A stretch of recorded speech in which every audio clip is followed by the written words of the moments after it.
the Edo State 2025 appropriation bill of 605 billion 76 million 76. Let me take it again. 506 billion 605 billion. Sorry. 776 billion. Sorry. It's confusing me. No. Well, Dele Farotimi, I've sit down and watched that guy deeply. These are true Nigerians.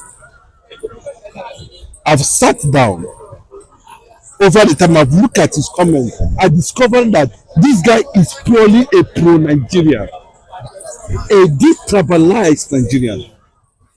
It's more like Femi Falana, a renowned activist who believe that these things cannot continue.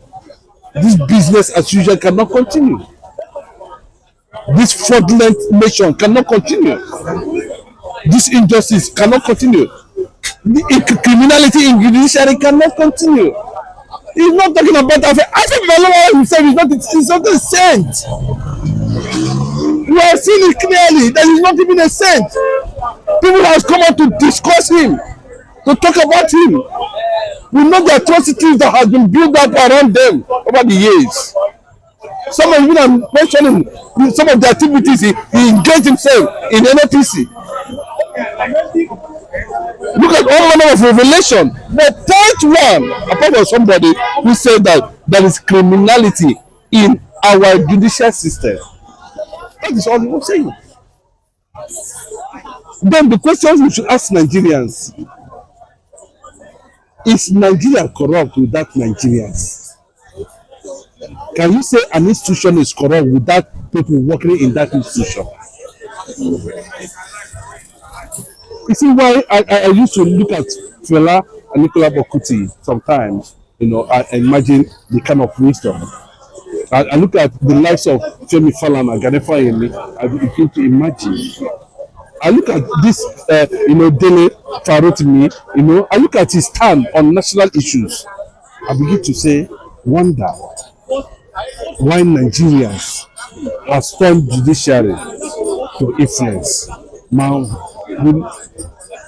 who knows who? Man, no man. That is too bad. And the Commissioner of Lagos State, Commissioner of Police Lagos State, came up publicly to say that he was not contacted. When they came into Lagos State and picked him out, nobody contacted him. And they are trying a man in Ekiti State, under Ekiti State law, that does not accommodate such issue. Yes. You are putting this camera on me because you're a Yoruba man. It's above mistake. Being a governor, people do not see him as something, that he committed a calamity. But at that level, we do not expect it. That's why the news is making up. We didn't expect it, and it shouldn't be expected. But whatever, it tells you we are human beings, and we are prone to miscalculate and mistakes like this. And secondly, his aides, people who are around him, should also take note of that and see how they will not allow such thing to repeat itself. And of course, the Accountant General of the state should have been able to put some of these things clearly to him, repeatedly rehearsed, before you push it to the public, so that we continue to avoid that calamity. You understand? The calamity. You understand? So what we're saying is, in essence, is that Okpebholo, a governor anyway, a first-time governor anyway, and secondly, he's an APC person. It's not all that good for us to see a governor who cannot be able to lead that budget. Quite laughable, it paints another thing about his integrity and about the safety of governance in that state. But away from that, people are looking at it that he might likely be come out to be one of the best governors of that state. Considering what his antecedents as a senator, and what he has set out as his program, in advancement of Edo State government activities. But that notwithstanding, Monday Okpebholo, the way I look at him, might be in for another thing, because it can also mean that he might not be able to understand figures in something that has to do with revenue and income in that state, and open a channel for change, for yeah.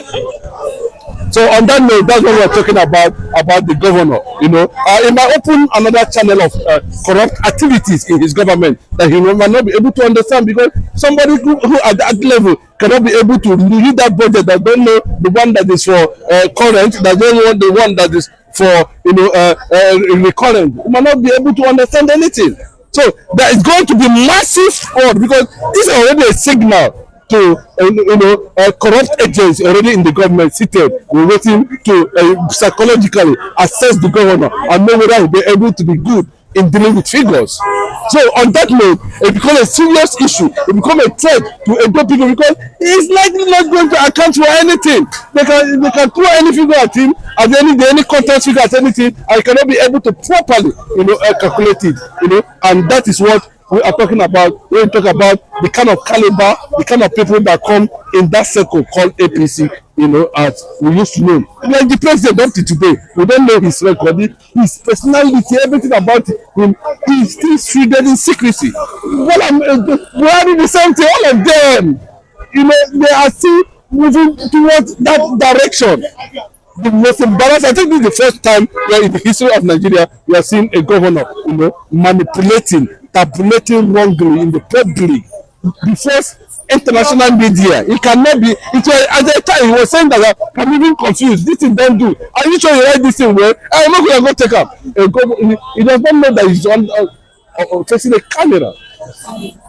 So it's a very big challenge. It's a very big lesson to other ones who are thinking, in that direction. But away from that, that is what it is currently now in Edo State, and we want to see development around there being curtailed. We want to see the governor, readjusting to reality, and understand that he is actually serving the public.